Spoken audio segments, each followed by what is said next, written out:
Hello and welcome. Another edition of the CorVive College Coaches Corner, where each and every Thursday try to catch up with college coaches, all levels, all divisions, from the head coaches, recruiting coordinators, director of baseball ops, just to allow families and student athletes to gain some insight into the world of college baseball.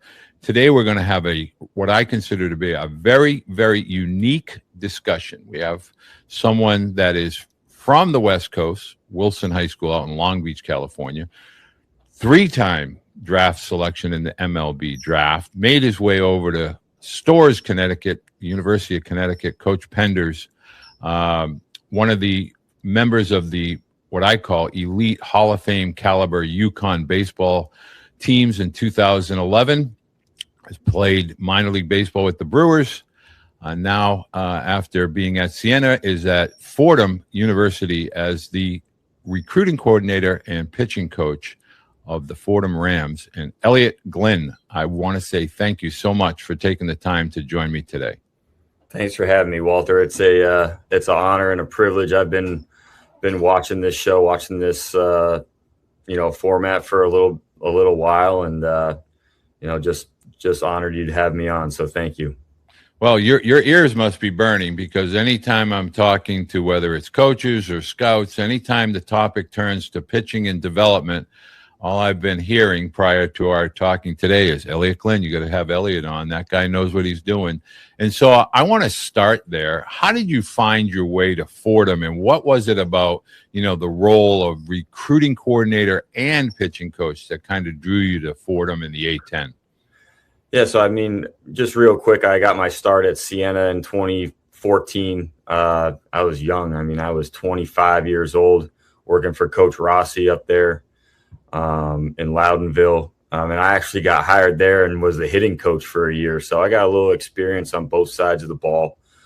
After Siena, I was, thankfully, my college pitching coach, Justin Blood, hired me at the University of Hartford and was got my start as a pitching coach there for him in my first spring was 2015. So 2015 to 2019, he really just gave me the opportunity to learn, to fail, to try things, to recruit. I can't thank himself and Coach Malinowski, who's now the head coach at Hartford, for giving me just a chance to learn and be a part of, growing that program, to have draft picks, to have big leaguers. That was a real, just a real learning experience. And I take a lot of those lessons into what I do now. And I've been at Fordham.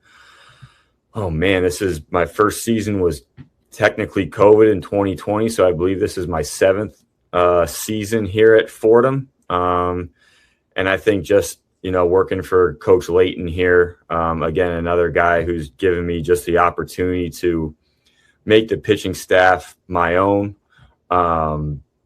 give me the freedom to experiment, to learn, to grow as a coach, and playing, at a high academic institution like Fordham, giving me the opportunity to recruit all across the country. If you look at our roster from Hawaii, California, Texas, Florida, the whole East Coast, North Carolina to Maine, the opportunity to scour the earth, scour the country for players who want to play at Fordham, want to be in New York City, and then playing in the Atlantic 10. I have a friend of mine who coaches in the league, a teammate on that 2011 UConn team, Dave Fisher, who's at Rhode Island, who we just finished playing this weekend. We say it all the time, man, this league it's 12 deep. It's extremely competitive. It's a one bid league, but it always seems that one bid in our league is always a 2 or a 3 seed in the NCAA tournament. And it's making a run at a super regional. So you've got to be ready to play at a high level in this league.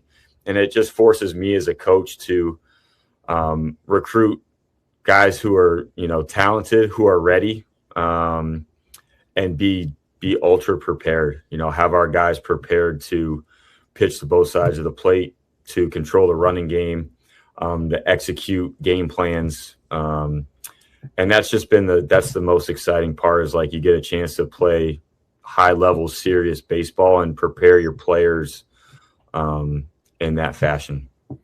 You and I were talking a little bit prior to us coming here, and what I want to talk about is the development of young pitchers. A lot of young pitchers, particularly at the high school ages, they're chasing that pot of gold at the end of the rainbow, velocity, velo, and really in college, while that does come in handy, if you just look at some of the box scores, we're seeing, some scores that are slightly inflated, all up and down of college baseball, not just Division I, all over college baseball.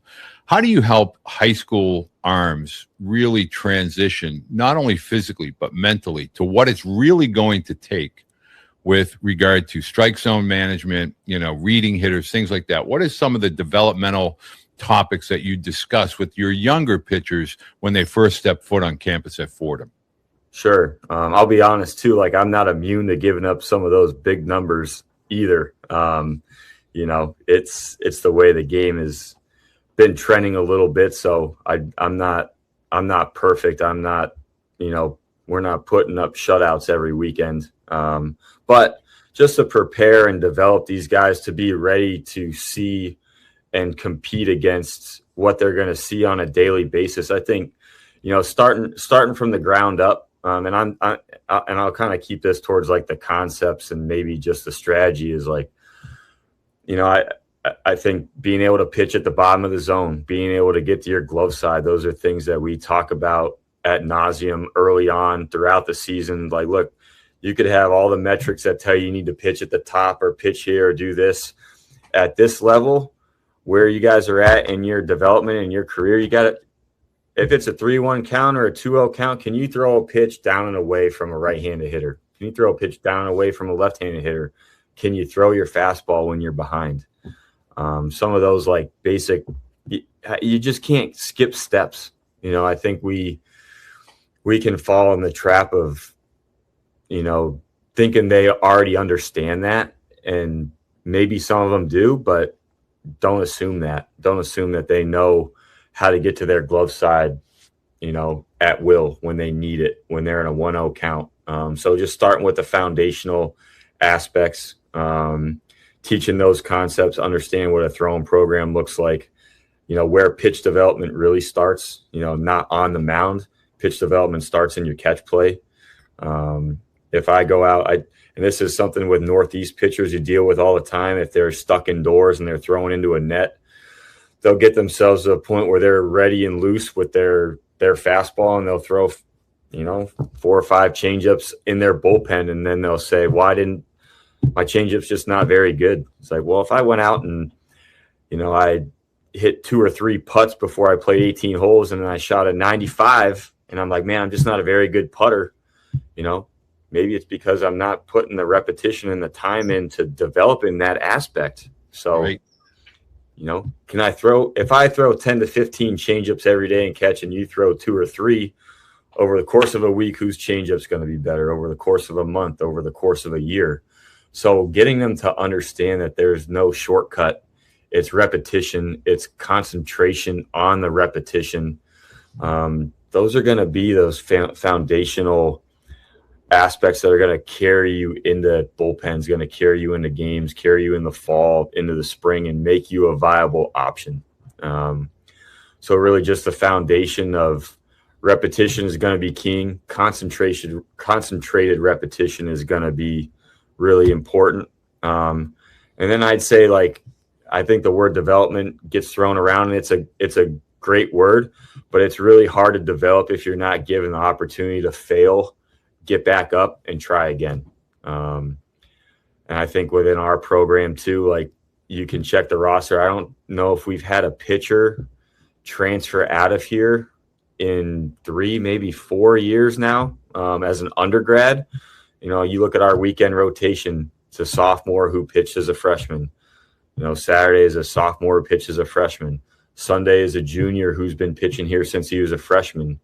So it's just, a little leeway to fail, and then helping them through that failure, and, helping them understand, hey, this is maybe one adjustment we need to make to be successful, but helping them through those things. And, always going back to when failure does strike, can you get back into your routine? Can you go back to the fundamentals? Are we executing the fundamentals of throwing and pitching at the best of our ability? And if the answer is no, then that's where we start. If the answer is yes, then we can maybe dig into some more, I call more complex concepts. But I think that's, a long-winded answer, but I think those are some very important aspects of just development, especially at this level of the game. And I think it's important to have parents and athletes remember repetition equals retention. Without repetition, there can be no retention. So I always say that. I've been saying that since 1974 when I heard that from a coach. So I want to ask you a little bit about Fordham. People hear New York City, they think, oh my goodness, we're going to get lost.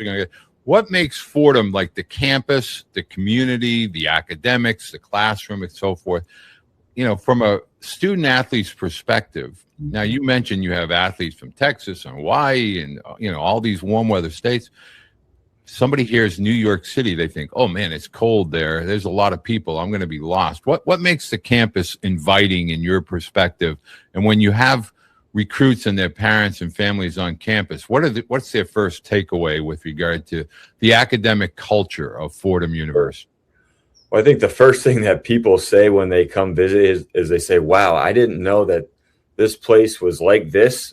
And, I didn't even know it was here. You're talking about a true college campus. It's not, it's all of our classrooms, all of our buildings, all of our dorms are on campus. It's not mixed in with the city. It's not mixed in with the Bronx. It's all right here. Our beautiful field's right in the middle of campus. It's 2.5 minutes from our academic advisors and where study hall is held. Everything that you need as a student athlete is within an 8-minute walk in a closed campus setting. I compare. I'm from the West Coast, as you said. If you've ever been to USC, Southern California, it's a very, very similar. So you just don't realize how beautiful it is. The architecture. This is one of the oldest campuses, the oldest schools in the country. We are the oldest and the winningest Division I baseball program in the country right now. Now it's because we've been around the longest. I think if you look it up right now, we're still 1,000 wins in front of Texas. Wow. I never knew that. I could win a trivia contest with that. Yeah. So the winningest baseball program in the United States is Fordham. Over 4,600 wins. I believe Fordham and Rutgers played the first ever college baseball game. It was either 1859 or 1861. I got to brush up on some of these things. But you're talking about a rich tradition at a campus in, the most famous, the most beautiful city in the world, in New York City. All the opportunities from an academic standpoint, from an athletic standpoint, from an opportunity standpoint, are right at your fingertips. You're going to put yourself in the epicenter of everything. As Frank Sinatra said, you can make it here, you can make it anywhere. I say this on a visit. I say this at camps. This place isn't for everybody, but if it is for you, the opportunities that you're going to have that you may not have somewhere, you're going to have opportunities here you're not going to have somewhere else. And all that you're trying to do in your life and your career is give yourself opportunities. The definition of luck is preparation and opportunity. Amen. So the ability to be here. And we talk about this. I know you had Coach Yurkow on here. I'd say it maybe a little bit differently, but kind of getting the same thing. Like, we want guys who are going to be elite at both. Can you be elite in the classroom and elite on the baseball field? It can't be like, I'm elite in the classroom and, okay on the field, or I can't be elite on the field and, just okay at the other one. We want guys who are elite at both, who want to be elite at both, and who are going to, approach it that way. we will find those guys. They are out there. They may say no to us, but that doesn't mean that we're not going to put the effort forward. So just elite city, really, really unbelievable academics with a really impressive. The first thing I noticed about Fordham was just the network, the alumni network, the network within New York City, and the opportunities that affords all of our student athletes to have. And then getting to play in the Atlantic 10, playing a really high level of baseball that's going to challenge you. You're going to fail, but you're going to be able to regroup and find ways to get better and go out there and play again. So it's just an incredible place to be able to, grow up, learn about yourself, and put yourself in position to have great opportunities. Now, we were talking on the same kind of vibe and line of thought with regard to academics. The Showball Showcase, network, with regard to the 10 stops that they make throughout the country, the West Coast, Chicago, New York, Florida, obviously Boston.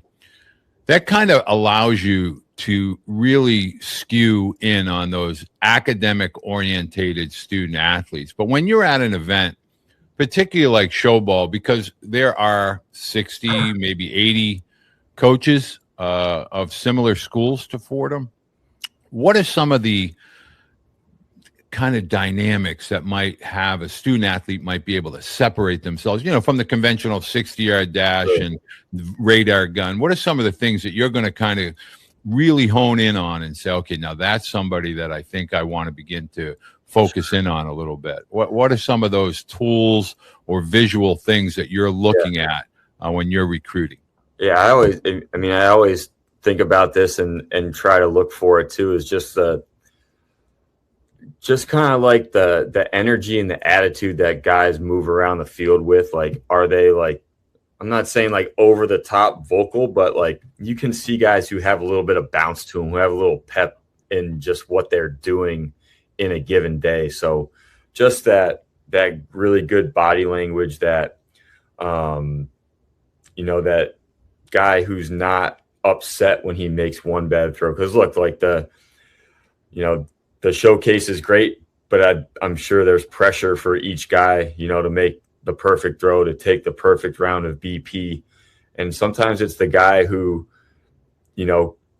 takes a bad swing or makes a mistake and it doesn't affect how they move around the rest of the day. So that'd be just one of them, just how you go about, like the energy that you provide, that you kind of carry yourself with. That's a big one. I think the opportunity to get to interact with guys, talk to them, see what kind of questions they ask, see if they're going to come up to you. Have they done any research? Hey, I know about your university. I know about your baseball program. I'm letting you know I'm interested. If you show that you've done some research and that you've taken some initiative, that goes a long way. You don't have to do it on every school, but if you have, 8 to 10 that you are interested in, do a little background on how their season went, how they pitched, how they swung the bats, maybe what their majors are and how those line up. So approaching coaches, not being bashful, doing a little bit of research, carrying yourself with a little bit of self-confidence, like a little bit of belief, eye contact, shoulders back. Those are some big ones. Obviously the metrics on the field are, that's going to get you in the door. That's like the prerequisite. But when someone interacts with you and has a little bit of can interact like a human being, that's important nowadays, because we're going to spend, if you're going to come here or I'm going to recruit you, we're going to spend a lot of time together. And I want to spend time around people who I want to spend time with at the end of the day. So those are some things I think kids can do to really stick out, is, do a little bit of research, carry yourself with a little bit of pride, a little bit of like positive self-belief. And when you're on the field and you're going through games, reps, your showcase portion, doing it with a little bit of bounce, doing it with a little bit of, good energy, good positive, vibe, if you want to call it that. One of the questions that I don't get to ask too many coaches, but I'm going to sneak this one in. A lot of athletes, obviously, you and I, back when we were playing, we're always envisioning a professional career. And when I talk to athletes, they're always talking to me about, okay, I want to go to a school where I'm going to get exposure. I want to have the opportunity to develop and play professional baseball. Well, now you played in arguably one of the biggest states high school wise and one of the best high schools in the country at Wilson. You played at UConn. You played with George Springer. I mean, you played with big leaguers. You were in a regional, a super regional against arguably one of the top 10 teams of all time. And then you went on to play professional baseball. Could you please summarize from your experience the process of getting to pro ball? Pro ball is not the glorious kind of diamond chains and all this stuff when you get there. It's a lot of hard work. And the funnel, when you get to college, is as tight, if not tighter, than pro ball. And pro ball is a grind, as is college baseball. Can you talk a little bit about what it's really like in those environments of Fordham, UConn, sure. Division I, fighting to get between the lines is my main point. Sure. It's one thing to get a uni. It's another to get between the lines on a regular basis. And then it's a whole nother to get drafted, because just to get drafted, you have to be really, really talented and have the patience mentally and physically to go through that grind. Sure. One thing, even nowadays, I have to remind myself, and I think it's, something that I look back on, even my high school, career, the team we had in 2007 at Wilson, who was the #1 team in the country, was just really enjoying that whole experience, like enjoying those practices, enjoying those opportunities to play. We had really good players on that high school team. We had first-round picks. We had Division I players. But I look at those guys as playing to really enjoy that opportunity at that time.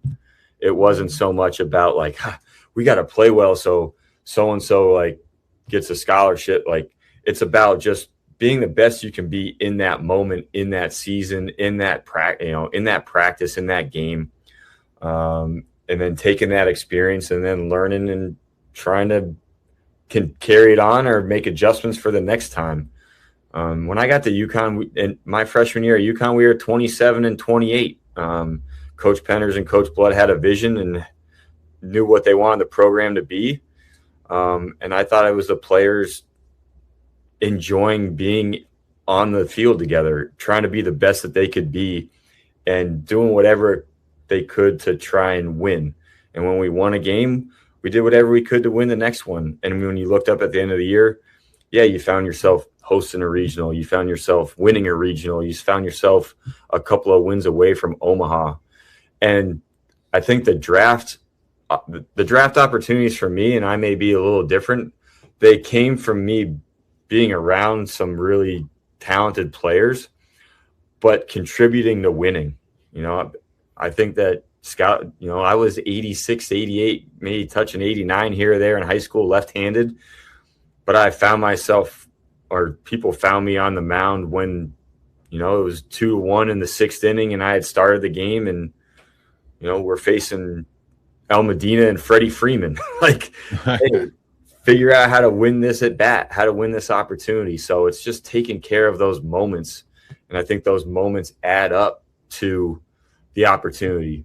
Now, and this is probably where my mindset wasn't right in pro ball, and I'm sure this is not that different than today, is you get to pro ball and the goal is just to get to the big leagues. Yeah, I got to get to the big leagues.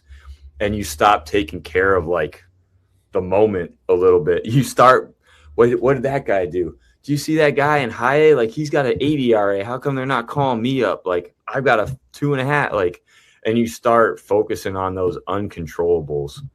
And it's really easy to say, like, there's a lot of distractions now. You can see, I'm sure, amen, high school kids you're working with are seeing kids in their class. Like, you see that 2027, he's throwing 99. Like, I'm not throwing 99. Like, I've got no shots. Like, run your race, take care of today, get the most out of today, And if you keep stacking them, there might be an opportunity. It's not guaranteed, but the guys who can just take care of business on a daily basis and actually enjoy being like, I don't know how many games the prep schools are. Maybe they're 18 games and enjoy being 14-4.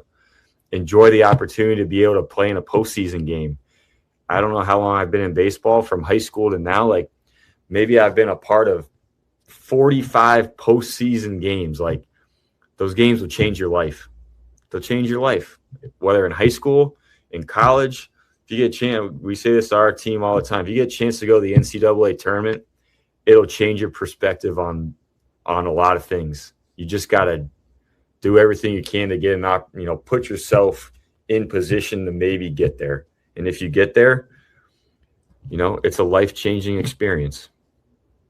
One of the greatest lines that my father ever used to use with me when I was a kid was, you can't rack them unless you stack them. And he was always talking about days. So many people lose sight of that, being present today and stacking one at a time. And sooner or later, you look back behind you and you got a whole bunch of good days. Last question. I'm going to put you on the hot seat here. A lot of parents don't take, sometimes I'll tell them that, when you're contacting a coach, you can't be doing the whole email bomb thing. You can't be just creating a standardized letter and replacing a name here and replacing a school there. What's the email that's going to I want you to talk directly to parents, but more importantly, directly to student athletes who are the ones that should be writing the emails. What should that email say in the subject line, and what should be present in the body of that email? Sure. I'd say the subject line needs to be obviously name, year of graduation. I would say position that you play. And then I would also give me a couple of physical attributes, whether it's height, weight, or left-handed pitcher velocity. Like give me some attributes. And then I would say like within the body of the email, make sure you address like the coach that you're sending the email to. I would refrain from saying coaches, comma, and then here I am, or no, like dear coach, introduce, say Coach Glynn, my name is so-and-so. I'm a 2027, give me position, give me a couple of metrics, attach a transcript. That's always good. I think in this day and age, the easiest way for us to kind of recruit and see videos, like give me a link to like a Twitter profile. I think a lot of recruiting these days is done on X, on Twitter, whatever you want to call it. It's just easy to like see a bunch of videos, one after another. The transcript is a big one for us too. Like we've got to make sure that we can, you're recruitable from the classroom perspective. If you're not a certain GPA or taking a certain course rigor, it's not really going to matter how great the video or the metrics are. So give me name, graduation, position. Give me a proper introduction. Give me a little bit of background on where you're from, where you go to high school.